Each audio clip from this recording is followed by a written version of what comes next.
Olá, pessoal. Vamos aqui iniciar a aula número 5 do mini curso Introdução a Transições de Fase.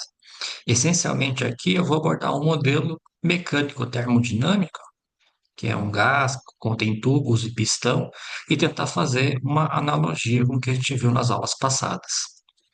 Seguimos aí, iniciando então essa aula número 5. Só deixar uma tela cheia. Ok. Então, esse aqui é o modelo que a gente que vai discutir nessa aula. A gente tem um sistema que envolve gás, tubos e pistão. Esses tubos eu coloquei são dois tubos, em azul e em preto, e no meio deles aqui está um pistão.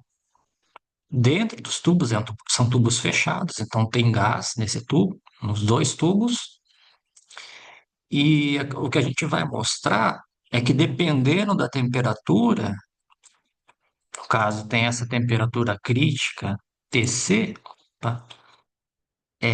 Se for maior ou menor que a temperatura, o pistão ele pode cair de um ângulo θ e ficar parado nesse ângulo θ, ou ficar no centro,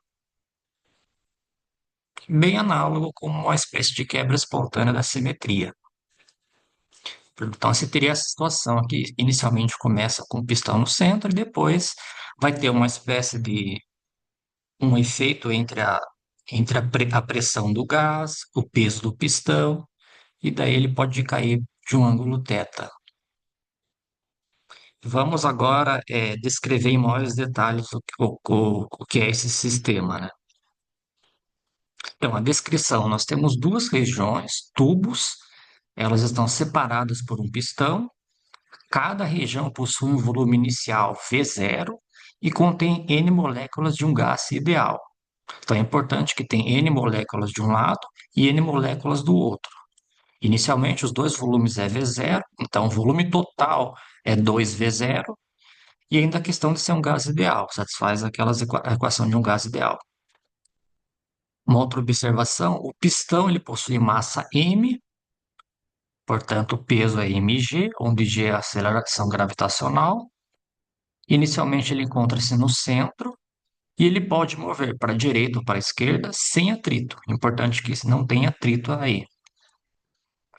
E esse mover para a direita ou para a esquerda depende da resultante da força-peso e a pressão dos gases que vai exercer nos dois lados.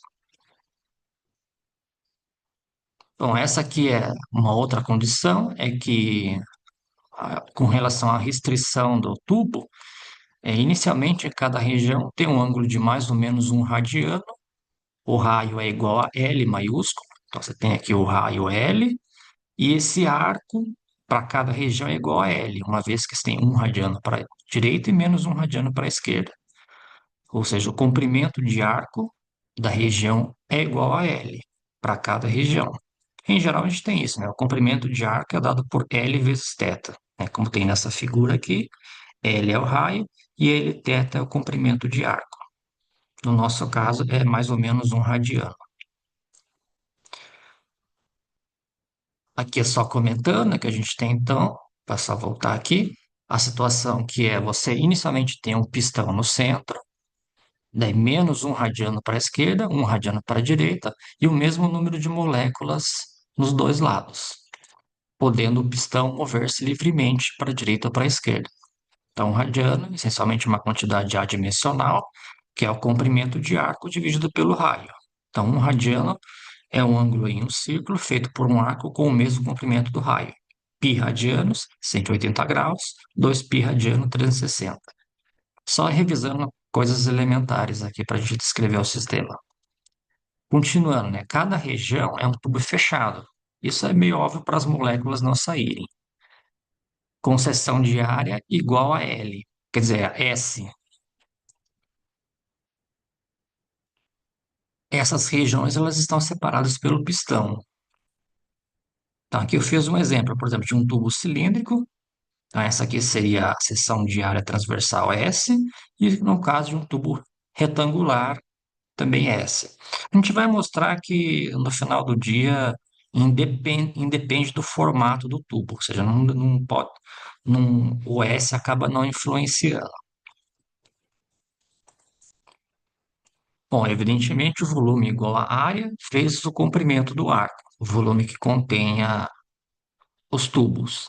Inicialmente, os lados esquerdo e direito possuem o comprimento de arco igual a L, já que o ângulo de mais ou menos um radiano.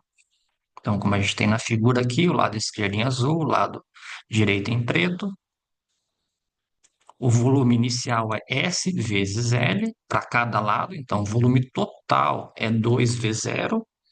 Esse 2V0 ele permanece inalterado, porque se o pistão se mover para um lado, vai aumentar o volume de um e o outro lado vai perder a mesma quantia, de modo que o volume total permanece constante. Então, essencialmente, o que vai acontecer aqui, que eu estou representando, é que se o pistão, por exemplo, se mover para o lado direito, então a gente tem que o tubo do lado esquerdo, ele vai acabar ganhando um pedaço aqui de um arco de L θ, e o lado direito vai perder um comprimento de arco menos L θ. Aqui eu fiz um exemplo que, por exemplo, aqui tem menos um radiano do lado esquerdo e vai descer de um ângulo θ. E só para exemplificar, eu coloquei 12 moléculas em cada região. É importante dizer que as moléculas não passam de um lado para o outro. Então, você tem 12 moléculas de um lado, vai continuar tendo 12 moléculas desse lado. O que vai estar em jogo é a pressão, né? Enquanto, por exemplo, nessa situação, você vai ter uma pressão do lado esquerdo favorável ao peso, o lado direito vai ser contra o peso, né? Então, ele vai uma pressão oposta.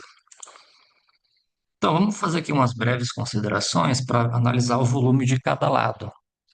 Por exemplo, o volume do lado esquerdo, como eu coloquei aí, ele é, voltando na figura, o lado esquerdo ele ganhou um comprimento de arco L θ. Então você vai ter um L mais L θ vezes S. Entendeu? Essa é a seção transversal de área. Ou seja, o volume do lado esquerdo acaba sendo 1 mais θ V0, onde o θ está medido em radianos. Ou seja, vai aumentar de θ V0, onde V0 é S vezes L. Por consequência, o lado direito ele vai acabar diminuindo. Então, o lado direito ele é L, comprimento de arco fica L menos L θ vezes S, ou acaba sendo igual a 1 menos θ V0. Ou seja, ele acaba diminuindo de θ V0. E, obviamente, se você somar o volume do lado direito mais o volume do lado esquerdo, acaba cancelando os fatores em θ e ficando 2V0, que é o volume total, ele não muda, como já esperado. Vamos agora fazer algumas considerações da lei dos gases ideais. Recordando, né, a equação de estado ficaria PV igual a nRT, P é a pressão, V é o volume, N é o número de mols, T é a temperatura e R é a constante dos gases. No sistema internacional, a pressão é em Pascal, que é newtons por metro ao quadrado.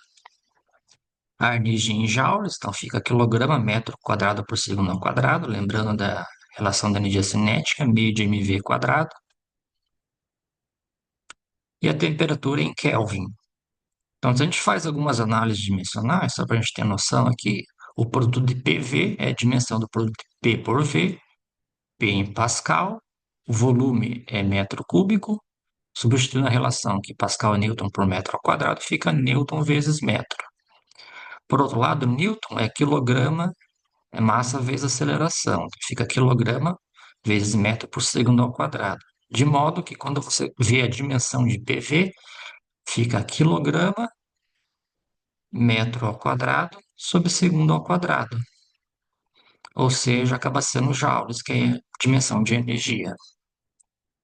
A constante dos gases é 8,31 joule dividido por Kelvin vezes mol. E a dimensão de nRT, se colocando aqui, dimensão de N é número de mols. Daí vezes J dividido por K vezes mol. vezes K acaba cancelando o K e mol e sobrando Joule, que é energia, ou seja, os dois lados têm a mesma dimensão. E uma outra forma, que é o que a gente vai utilizar aqui, é a equação dos gases escrita nessa maneira aqui, como sendo PV igual a N, onde esse N é o número de moléculas, Kb, que é a constante de Boltzmann, e T a temperatura. É essa expressão que a gente vai utilizar.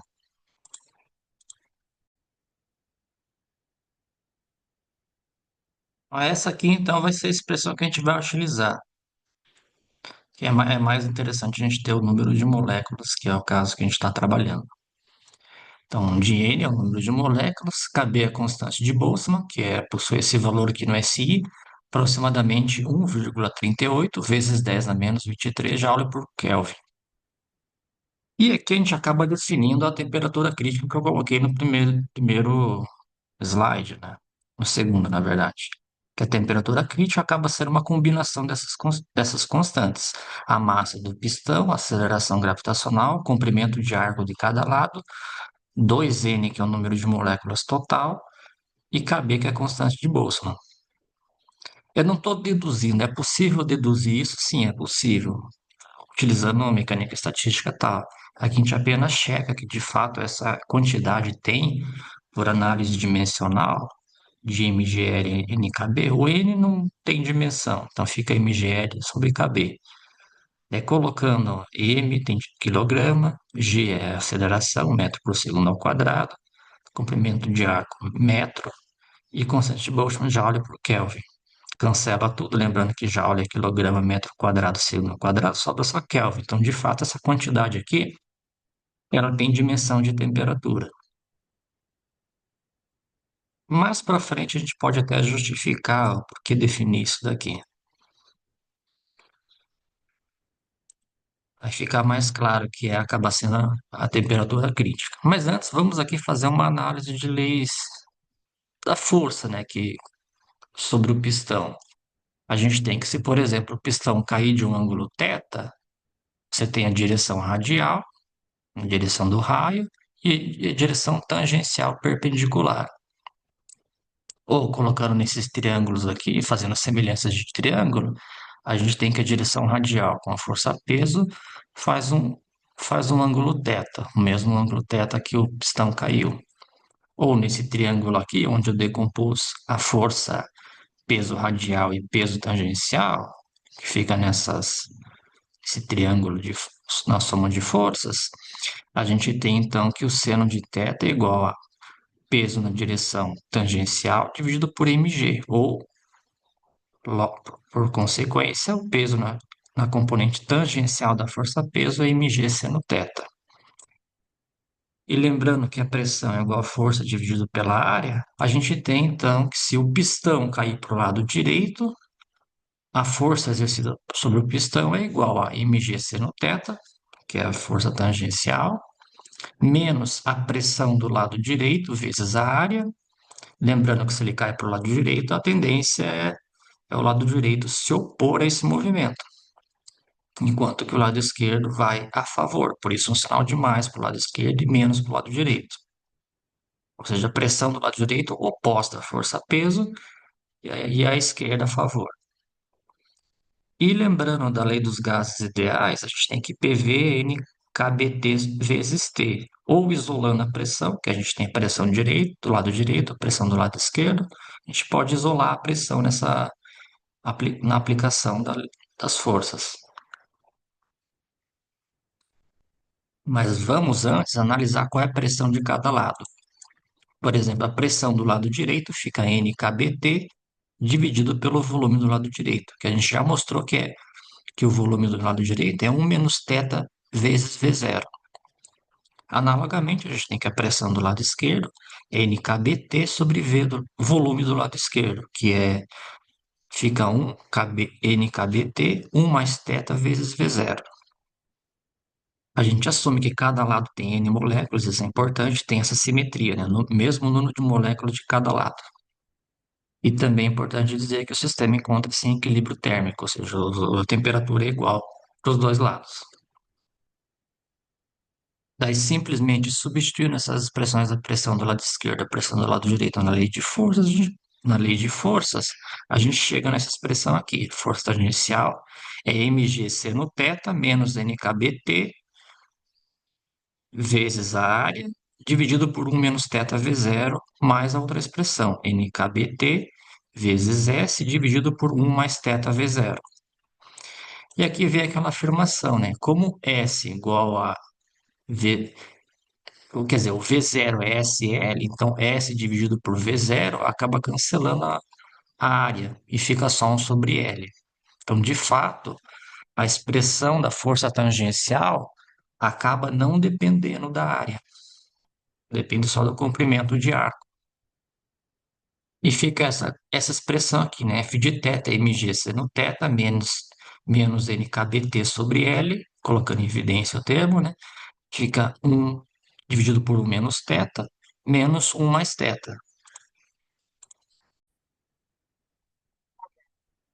Aqui eu fiz apenas uma observação, que é fazendo a comparação com outro artigo. Daí eu chequei que obtivemos as mesmas expressões e é uma consistência, né? No caso dele, ele considerou o número de moléculas diferente de cada lado.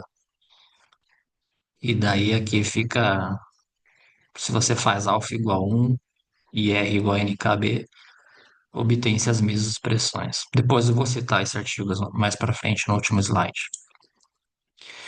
E aqui a gente faz uma coisa importante, que é recordar a definição da energia potencial em relação à força tangencial. A gente tem que F de θ é menos 1 sobre L, derivada de U em relação a θ, onde U raio é igual a L. E a gente vai mostrar que esse U de θ pode ser escrito como menos mgl, 1 menos cosseno, menos nkbt vezes ln de 1 menos θ mais ln de 1 mais θ, onde esse ln é o logaritmo, a função logaritmo natural, né, o neperiano, na base E. Isso aqui é meio simples, porque a gente já acabou de mostrar, a gente já obteve a expressão final para a força tangencial, que é essa daqui. E agora basta mostrar que, derivando em relação a θ e multiplicando por menos 1 sobre L, a gente obtém, a partir desse U, o nosso F de θ. E a gente escolhe o potencial ele pode ser definido a menos de uma constante. Então, a gente escolheu aqui de tal modo que, quando θ é igual a zero, o potencial seja zero, porque o cosseno de zero é 1 e o ln de 1 é zero. Então, o potencial pode ser definido a menos de uma constante, já que a quantidade observável é a força, não a potencial, e a força é obtida pela derivada do potencial. Então, a derivada de uma constante é zero. Então, aqui a gente coloca naquele U menos mgl justamente para tornar que o U de θ em zero é igual a zero. Uma convenção. E também lembrando a questão da derivada da função do ln, né? A derivada do ln de U em relação a x é 1 sobre U, derivada de U em relação a x. No nosso caso, x vai ser θ e o U ele vai ser 1 mais ou menos θ. Então vamos aqui fazer essa conta, né? Vamos pegar a expressão que a gente assumiu para U e derivar em relação a θ. Então a gente tem derivada em relação a θ dessa quantidade, menos mgl, 1 menos cosseno, menos nkbt, parênteses, ln de 1 menos θ, mais ln de 1 mais θ. E lembrando que derivada em relação a θ de mgl é zero. Derivada de uma constante é zero. A derivada do cosseno é menos seno. A derivada do ln de 1 menos θ é menos 1 dividido por 1 menos θ. A derivada do ln de 1 mais θ é 1 dividido por 1 mais θ. Utilizando esses resultados, a gente tem que a derivada de u em relação a θ é menos mgl seno θ menos nkbt, parênteses, menos 1 dividido por 1 menos θ, mais 1 dividido por 1 mais θ. Logo, se a gente multiplica pelo fator que tinha, né, menos 1 sobre L, a gente obtém mg seno θ menos nkbt sobre L vezes 1 menos θ menos 1 mais θ. Ou seja, reproduzimos exatamente a expressão para a força tangencial F de θ. ou seja, com f de θ sendo menos um sobre L derivada de 1 em relação a θ, confirmando que a expressão do potencial de fato é essa. Claro, você poderia usar integral, mas nesse caso aqui eu prefiro já colocar e, utilizando a engenharia reversa, mostrar que de fato é consistente, que essa energia potencial reproduz exatamente a força tangencial. E para efeitos de fazer gráficos, é interessante a gente pegar esse U e dividir por NKBTC, que daí fica uma quantidade adimensional. Esse U pequeno ficará dimensional, facilita para fazer os gráficos. Então a gente tem que U de θ menos MGL sobre NKBTC vezes 1 menos cosseno, menos NKBT dividido por NKBTC vezes a soma dos logaritmos, né? Logaritmo de 1 menos θ e logaritmo de 1 mais θ. E a gente define esse Tzinho como sendo a razão entre as temperaturas, que é, vamos dizer assim, a temperatura dimensional. E aqui a gente reconhece, né, como aparece naturalmente a temperatura crítica, como sendo mgl sobre 2 NKP, retomando aquela expressão que a gente viu. E com isso, o nosso U de θ dimensional fica essa equação aqui, com essa expressão menos 2 vezes 1 menos cosseno, menos t, parênteses, ln de 1 menos θ, mais ln de 1 mais θ. E a gente pode fazer gráficos. Depois, mais para o final da aula, eu vou mostrar os gráficos que a gente fez, mas essencialmente tem essa característica aqui, dependendo se o t é maior, igual ou menor que a temperatura crítica. E lembrando que o θ vai de menos 1 a 1, θ em radianos. E a gente mostra que tem esse comportamento. Você, essencialmente, se o t minúsculo, ou seja, a razão de t sobre tc for maior ou igual a 1, a gente tem apenas um mínimo, que é em, opa, em θ igual a zero, valor estável. Ou seja, se você perturba o sistema, ele tende a voltar no valor estável θ igual a zero. Ou seja, o pistão, nesse caso, se você está numa temperatura maior que a temperatura crítica, ele não vai cair, ele vai ficar no centro.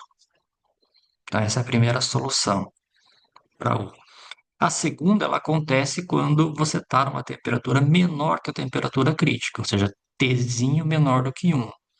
Nesse caso, você tem dois mínimos estáveis, em menos θ0 e mais θ0. E, obviamente, θ igual a zero é um valor instável. Ou seja, pequenas perturbações em torno de θ0, ele vai ficar em θ0. Se for muito grande, ele vai para outro mínimo, que é menos θ0. Então, ele fica essencialmente nesses dois lados. Claro que existe a mesma probabilidade. Então, o pistão ele acaba caindo para um dos lados. Ou para o lado direito, de um ângulo θ0, ou para o lado esquerdo, menos θ0. Mas ele não fica no centro. Abaixou a temperatura menor que a temperatura crítica, o pistão vai, de fato, cair para um dos lados. E aqui a gente pode facilmente obter alguns resultados fazendo análise dos extremos.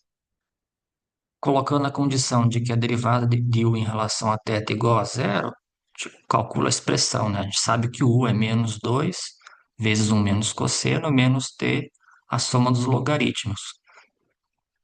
A derivada do cosseno é menos seno, então fica menos 2 seno θ, e do ln aparece 1, essa expressão, menos t, parênteses, menos 1 sobre 1 menos θ, mais 1 mais θ.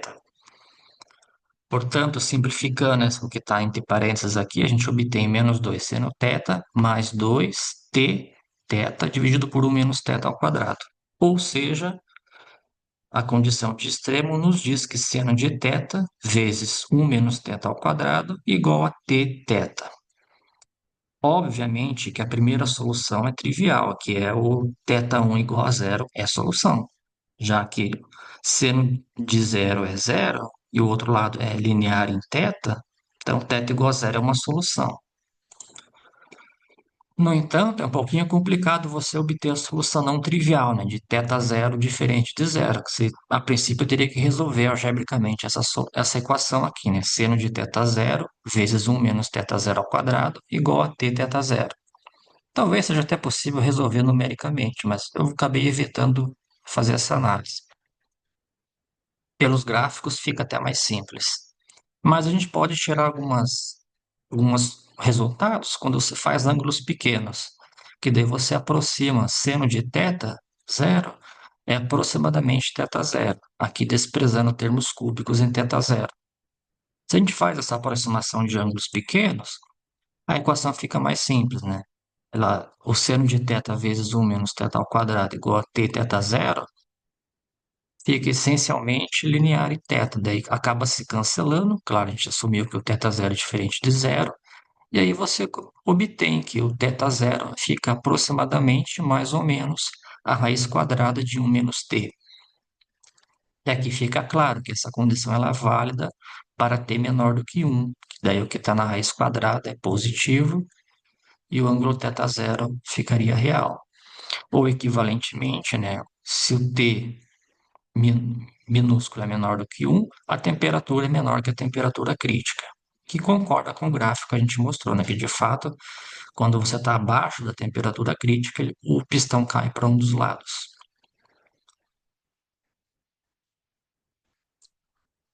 Óbvio que esse θ tem que ir de menos 1 para 1, e também pelo gráfico dá para se mostrar que, de fato, esse ângulo aqui é um mínimo estável. A gente utiliza a condição dos extremos, mas depois tem que analisar a segunda derivada. Mas dá para mostrar. Pelo gráfico fica até mais simples isso. E vamos agora, para até fechar e fazer uma conexão com a teoria de Landau, vamos fazer uma expansão para ângulos pequenos do potencial. E lembrando a expansão de Taylor, tanto do cosseno como do ln. Então a gente tem que cosseno de θ, vamos até a quarta ordem. Então cosseno de θ é aproximadamente 1 menos θ ao quadrado sobre 2 mais θ na 4 sobre 4 fatorial. E o ln de 1 mais x é aproximadamente x menos x ao quadrado sobre 2 mais x ao cubo sobre 3 menos x na 4 sobre 4. E o nosso x aqui vai ser mais ou menos θ, né, que aparece no potencial. Então, o de θ é aqui exato, né, menos 2, 1 menos cosseno, menos t ln de 1 menos θ, mais ln de 1 mais θ. Colocando essas aproximações aqui, a gente observa que os termos, como você está somando os ln's, os termos ímpares, eles se cancelam e sobra só os termos em potência θ2 e θ4. Ou seja, rearranjando, a gente tem essa expressão aqui, né? Para ângulos pequenos, que o de θ ele é aproximadamente menos 2, θ ao quadrado sobre 2, menos θ4 sobre 4 fatorial, mais θ ao quadrado, mais θ na 4 sobre 2. Ou, colocando em evidência os termos em θ quadrado e θ na 4, obtém essa expressão aqui. O de θ é aproximadamente t menos 1 vezes θ ao quadrado.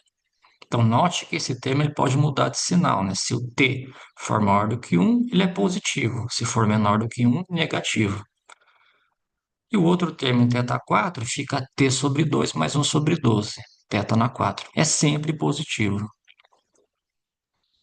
E aqui fica claro que t igual a um ponto crítico, ou seja, acima ou abaixo de TC acontece alguma coisa, né? O TC ele meio que marca a mudança do sinal no termo θ quadrado. E é descrito pela temperatura crítica. Então a gente vê claramente uma conexão com a teoria de Landau, né, que a gente obtém um potencial do tipo ax quadrado mais bx na 4, que é aquele potencial que acontecia em transições de fase contínuas ou transições de segunda ordem, em que o termo x quadrado poderia mudar de sinal, ou seja, que o a pode ser positivo ou negativo dependendo da configuração do sistema. O bx na 4 era sempre positivo, o b, e aqui a gente tem exatamente a mesma coisa. Só que quem faz o papel do parâmetro de ordem aqui é o ângulo θ, e a gente observa que para temperaturas abaixo de Tc, esse negócio muda de sinal, Quer dizer, ele fica negativo e acima positivo. Então, exatamente o que acontecia na teoria de Landau para transições de fase contínua é imitado nesse sistema mecânico simples. Aqui são algumas referências que você pode encontrar esse modelo discutido nesses artigos. São 4 artigos da revista American Journal of Physics, de 72, ano de 1975, 85, 86. Então, aqui esses trabalhos eles pegam esse modelo. O modelo original foi do Alben. E depois, com algumas mudanças, às vezes, por exemplo, você pode fazer outras situações que, por exemplo, em vez de considerar gás ideal, considerar um gás de Van der Waals, quebrar a simetria do número de moléculas, que aqui a gente considerou o número de moléculas igual de cada lado, mas você poderia quebrar também essa simetria, e daí, com essas situações, você, em vez de obter uma analogia com a teoria de Landau para transições contínuas ou de segunda ordem, a gente obtém transições de primeira ordem. Mas tudo bem, aqui eu acho mais simples discutir esse caso bem particular, que a gente simplesmente analisando a força e as pressões no pistão, você consegue fazer essa conexão com a teoria de Landau. Então aqui eu vou só vou tirar esse compartilhamento e vou compartilhar uma outra tela que é do GeoGebra, né, onde foi feito essas contas aqui. Então, por exemplo, aqui é o gráfico da função do de θ, adimensional. E aqui a gente observa claramente que se a gente mexer naquele parâmetro t, aqui o t está maiúsculo, mas o t é a razão, na verdade. Por exemplo, para t menor do que 1, aqui, como vocês estão vendo 0,5, de fato você tem dois mínimos. Está mais ou menos entre menos 0,8 e menos 0,6, acho que aproximadamente 0,7, alguma coisa assim. E no caso, em zero, ele é mínimo instável. Daí você vai para t igual a 1, opa, já virou uma parábola. Para t acima de 1, de fato, ele continua com uma parábola. Então fica bem claro, né? A partir de t igual a 1, ele já começa a ter o perfil de parábola, como a gente já tinha comentado nas notas, e abaixo de t igual a 1, ele apresenta mínimos estáveis em menos θ0 mais θ0. Bom, com isso eu fecho essa aula. Agradeço a todos pela paciência, pela atenção. Também aqui vai um agradecimento especial a um estudante que eu orientei, o Bernardo, por ter feito esses gráficos aqui, que eu estou compartilhando com vocês. E é isso, pessoal. Até mais.